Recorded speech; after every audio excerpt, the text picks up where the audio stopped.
લક્ષ્ય ન્યૂઝ, એક નજર, એક લક્ષ્ય. દેવભૂમિ દ્વારકા જિલ્લામાં કલ્યાણપુર તાલુકાના બાટિયામાં સોનીની દુકાને થયેલા વિશ્વાસઘાતના ગુનાનો પોલીસે ગણતરીની કલાકોમાં ભેદ ઉકેલી દીધો છે.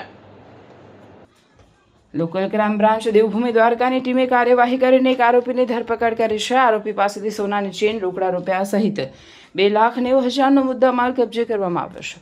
પોલીસ તપાસ મુજબ આરોપીએ સોનીને વાતોમાં ભોળવી અંદાજે 4,31,000ની કિંમતની 2 સોનાની ચેન લઈને ફરાર થઈ ગયો હતો.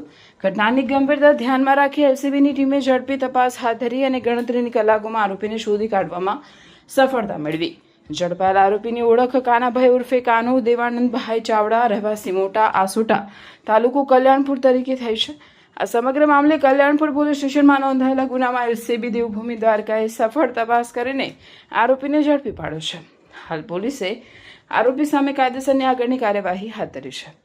રિપોર્ટર ઘનશ્યામ સિવાઢેર, દેવભૂમિ દ્વારકા.